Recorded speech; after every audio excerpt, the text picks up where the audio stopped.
The worst financial advice running rampant on the internet right now in the business world is that you need to immediately build multiple revenue streams to protect your wealth.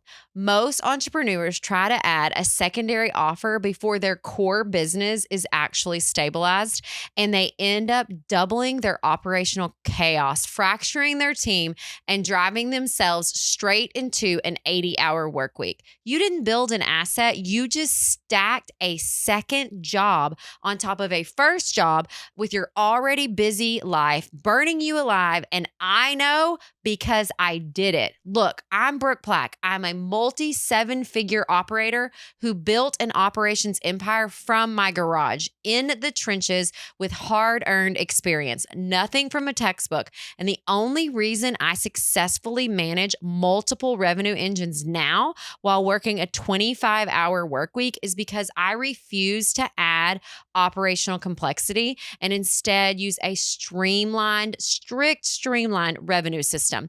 Today, I'm pulling back the curtain on how to add a second revenue stream while actually reducing your personal workload. So stay till the very end because I'm going to give you the exact baseline that your primary company must pass before you launch that second offer or the second company. So let's look at this strategy together. Multiple revenue streams sound incredible when internet gurus are talking about them. And most of the time, these are people who have never even done it. They've never even ran actual businesses. And so without infrastructure, fragmentation will destroy your take-home profit margins. It caused me to lose $86,000 the first year that I opened my second business because I made the mistake of number one, stabilize your core engine first. So I opened my first business in 2014, opened my second business in 2017. I didn't even go full time in my first business until halfway through 2015. So I was not at a point that it was ready. You have no business launching a second offer. I had no business launching a second offer because I was still the primary operational bottleneck of my first business. So your first business, like your checkpoint is your first business must be cleanly running on documented playbooks using SOPs without your daily presence to survive. But if you don't have that, adding a new offer will fracture it. It will break the entire foundation. And if you're ready to stop chasing and start hearing real stories from a real person that's actually working in small businesses right now, be sure you subscribe because we drop videos on the channel every single week. All right, number 2, productization over customization.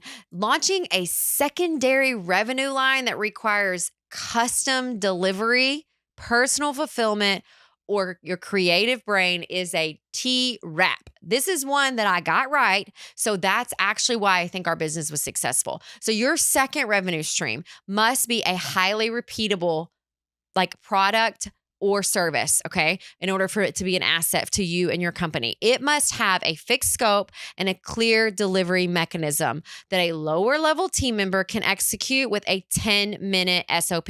They can read in 10 minutes exactly what they need to do to be successful in that role. Less software, fewer custom steps, it equals maximum output. So true story, my first business is a youth recreational facility, cheerleading, gymnastics, ninja, okay? We doubled in size. I opened a second business, which was a childcare facility serving the same population, second service, and it was completely repeatable. This is what time we open. This is what time we close. This is what kind of care we deliver. These are your work hours. And it was over and over and over the same, and we improved upon it and got better at it, but it still was the same service that we were offering over and over. So you've got to be very careful of the second revenue stream being so customizable that it requires some specialized person to be able to actually execute it well. All right, number 3 is outcome-based scaling. So your strategy has to be, you have to deploy your hiring and delegation playbook early. You've got to document what you're doing early.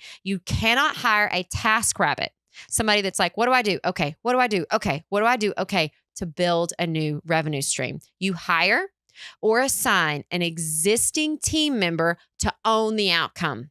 So this is what we're going to do. I want you to own it. This is where I want to go. Go. If you have to personally oversee the daily execution of the second revenue stream, your infrastructure has already failed. It will be something that you cannot sustain long term without compromising your primary engine, which is what I did. All right. And the number 4, the financial visibility and like the runway integration piece is huge. I,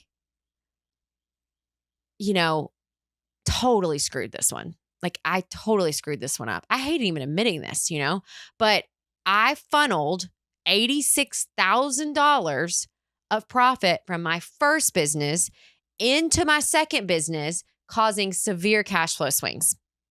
That was dumb. Could have taken out a business loan. I could have taken out personal money. You should not take money from your first business and try to keep the second business afloat. All right. Implementing strict financial visibility frameworks. This is what we're putting in. This is what's coming out.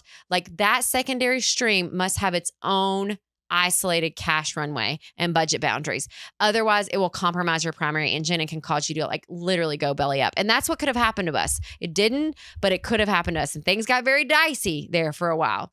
But I think one thing to remember is the ultimate secret to working less while making more is dropping that busy badge and like laser simplifying your focus.